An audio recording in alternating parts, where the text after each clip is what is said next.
Life हो या picture, हर कहानी में एक हीरो होता है और एक हीरोइन होती है। लेकिन स्टोरी में असली ड्रामा तब आता है जब एक विलन की एंट्री होती है। विलन जो लाता है कहानी में ट्विस्ट, और विलन जो कभी कभी हार के भी जीत जाता है। एक विलन एक दास्तां कहानी है बॉलीवुड के सबसे बड़े विलन्स की, जिन्होंने सिल्वर स्क्रीन पर विलन्स को वो ट्रू कलर्स दिखाए कि देखने वाले को समझ में आ गया कि एक विलन एक दास्तां के लिए कितना जरूरी है। इन्हीं विलन्स की दास्तां देखिए मेरे यानी बॉलीवुड के नए विलन गुरु के साथ। विलन उपजाऊ विलन नहीं होता, वो परिस्थिति की वजह से, उसकी अपब्रिंगिंग की वजह से, उसके सोशल कंडीशंस की वजह से कुछ वजह होती है जो आदमी को नेगेटिव बनाती है। विलन की एंट्री पर अगर दर्शक ठिठक ना जाएं या बच्चे अपनी माँ की गोदों में सर ना छुपा लें या लड़कियाँ बिल्कुल सीट से चिपक ना जाएं डर के मारे, तो फिर विलन होने का कोई मतलब नहीं।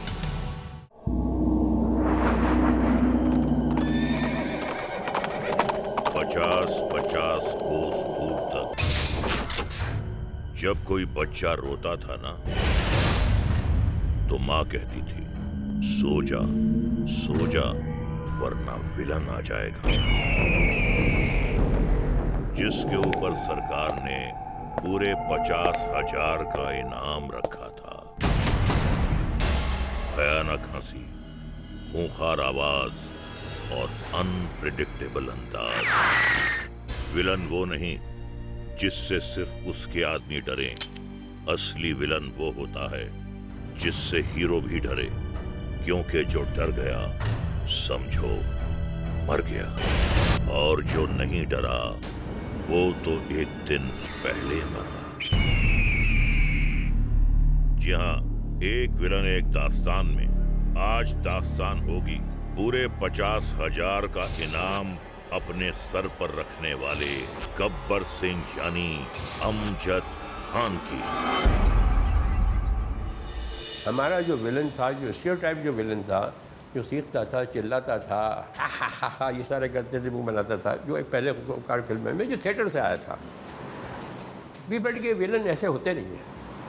अगर if you are making a film it should be near to reality. तो हम उस कॉन्सेप्ट को, डाकू का जो एक टिपिकल था कि उसने लगाया हुआ है, बाल हैं उसके, मूछें हैं उसकी, वो we wanted to break that. Now उसमें you will be surprised to know कि उसने बहुत अच्छा किया और वो इतना पॉपुलर हो गया। उसके बाद शोले, आज तक शोले का जिक्र होता है, आज तक शोले के डायलॉग्स होते हैं, आज तक शोले की मिमिक्री होती है, आज तक शोले पे एड्स बनते हैं ऑन दैट।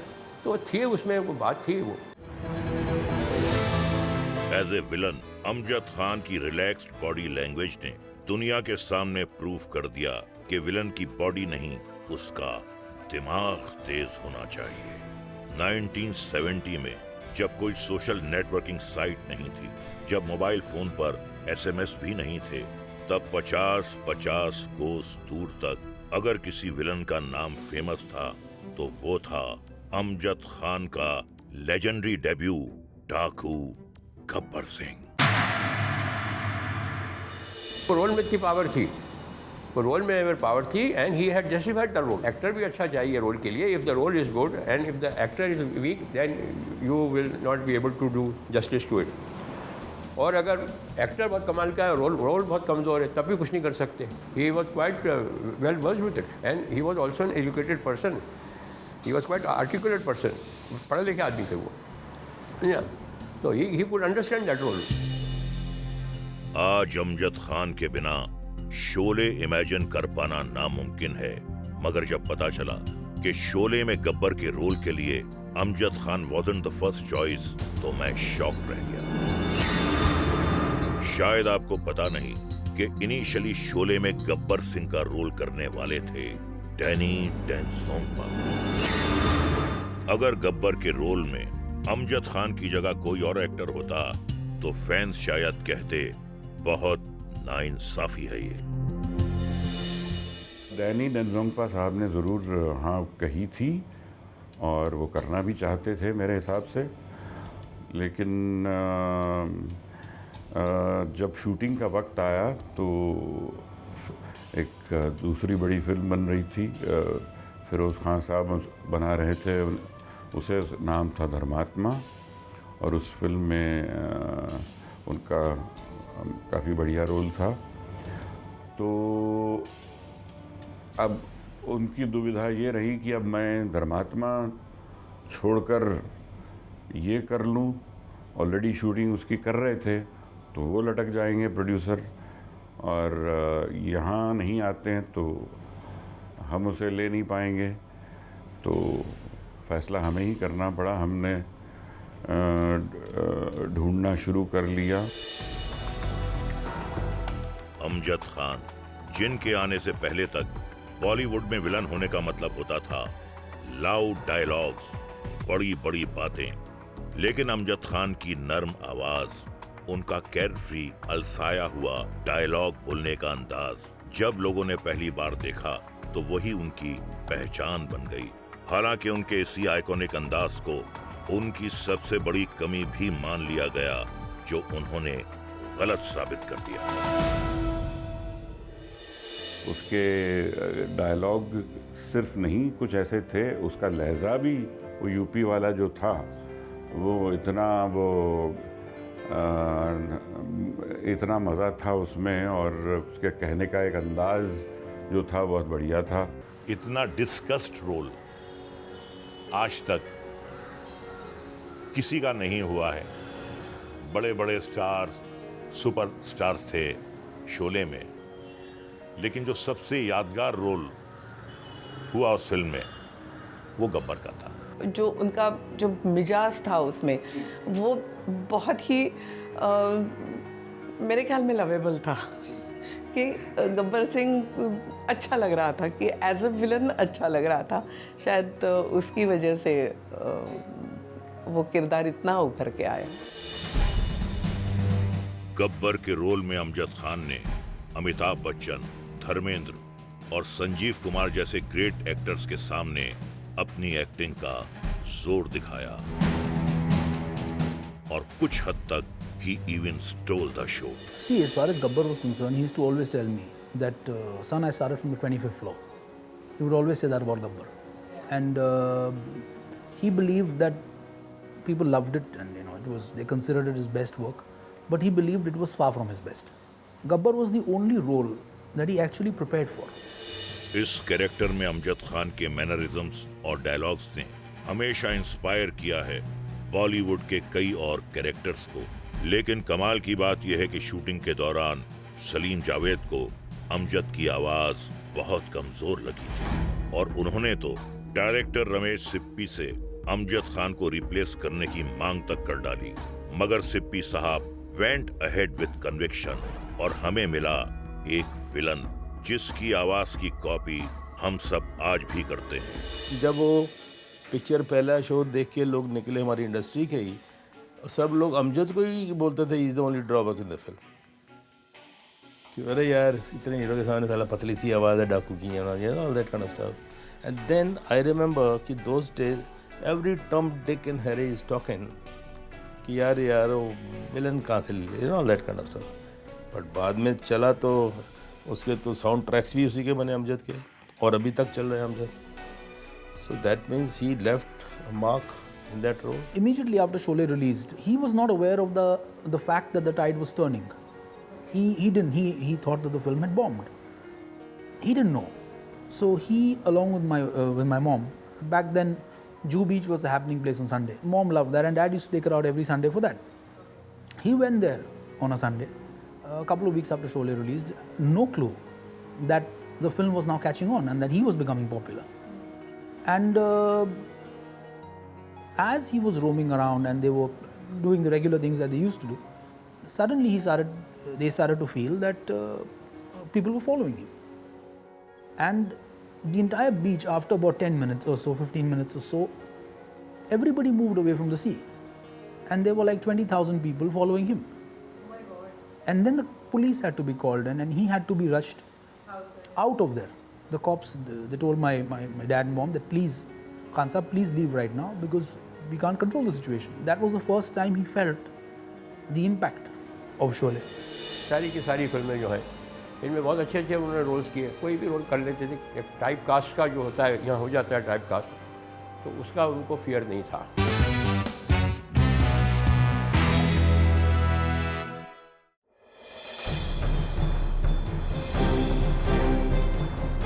एक विलन एक दास्तान में हम लौटे हैं गब्बर सिंह अमजद खान की दास्तान के साथ। Overnight stardom as a villain, मेरी ज़िंदगी में अगर मैंने किसी को देखा तो वो थे मरहूम अमजद खान साहब।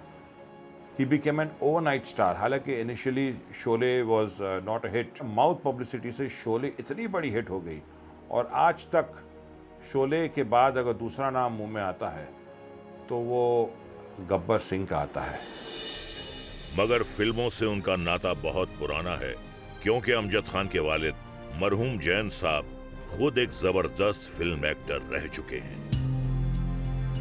बहुत लोगों को यह पता नहीं है कि जैन साहब अमजद को एज ए हीरो लॉन्च करना चाहते थे अपनी होम प्रोडक्शन पत्थर के सनम में इन 1965, मगर यह फिल्म नहीं बन पाई और अमजद खान बन गए के आसिफ साहब के असिस्टेंट।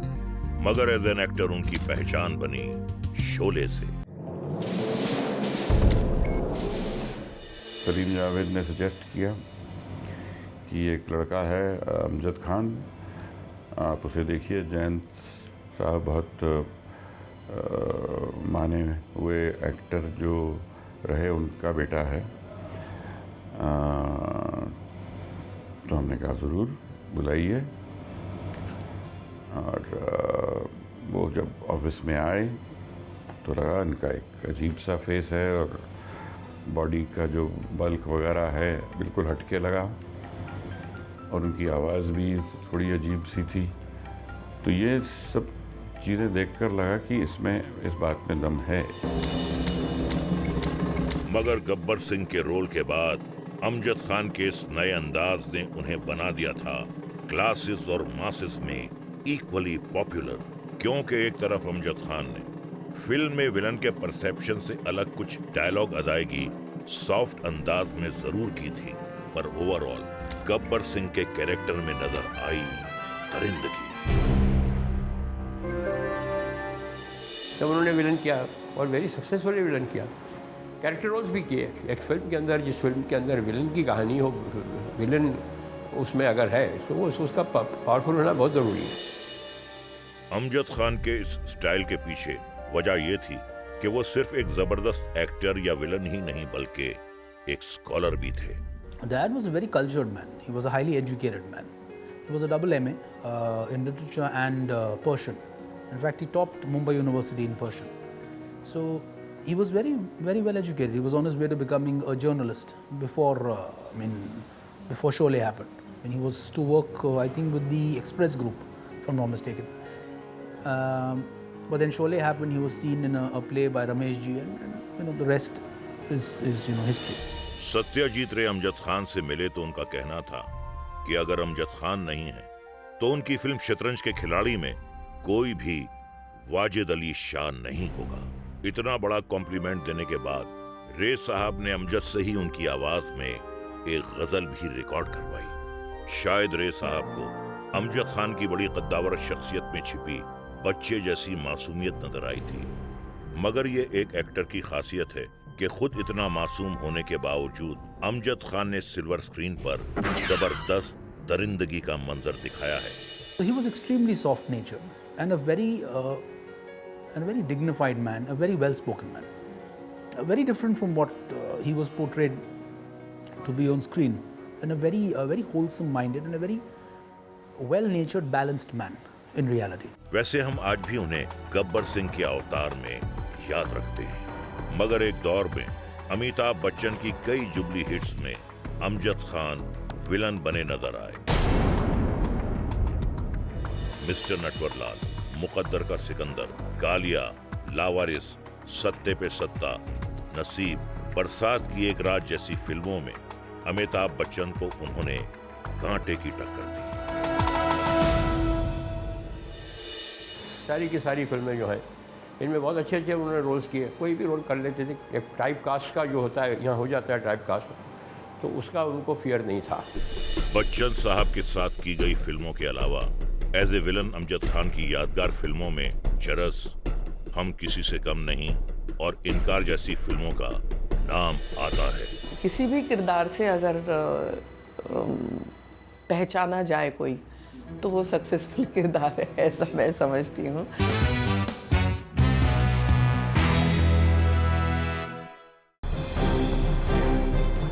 एक विलन एक दास्तान में आज हो रही है लेजेंडरी विलन अमजद खान की बातें। He was very good with people, and people loved him because, like I said, he never changed. He was the way he was from the time he came into the industry till the time he passed away.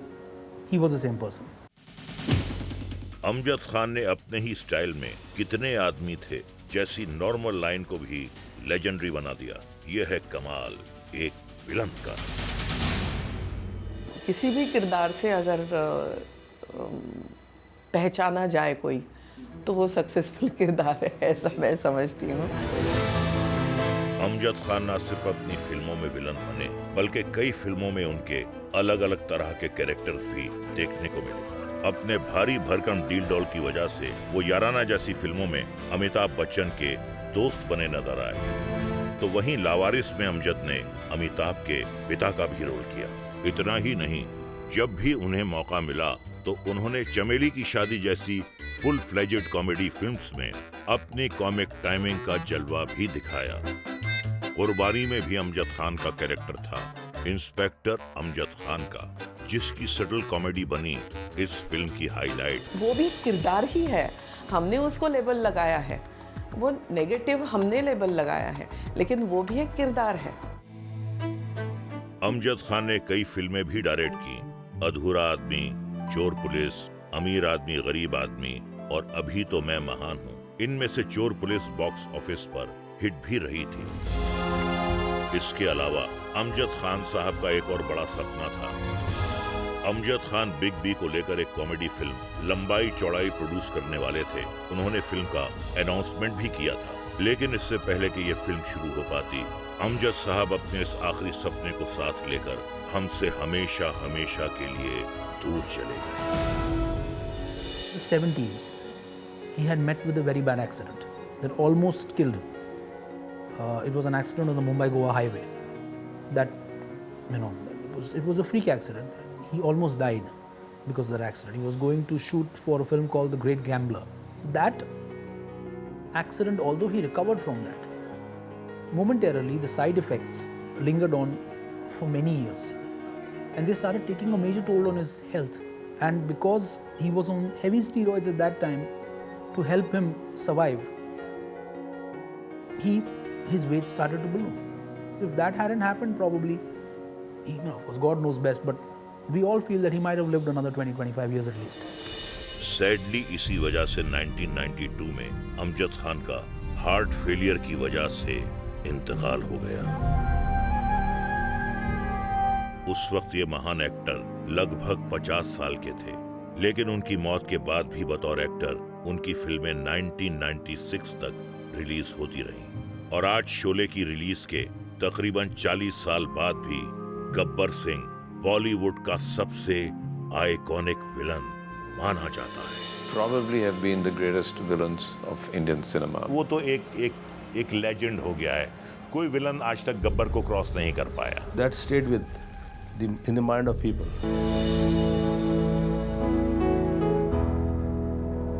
Hero की जीत से कहानी का दी and होता है, मगर villain की जीत से हर कहानी शुरू होती है। इसलिए एक विलन एक दास्तान शुरू करने के लिए हीरो से भी ज्यादा जरूरी है। ऐसे ही लेजेंडरी विलन्स की दास्तां लेकर हम रोज आ रहे हैं सेलिब्रेट करने वैलेंटाइंस डे। मैं गुरु आऊंगा एक विलन एक दास्तां के साथ ओनली ऑन जूम।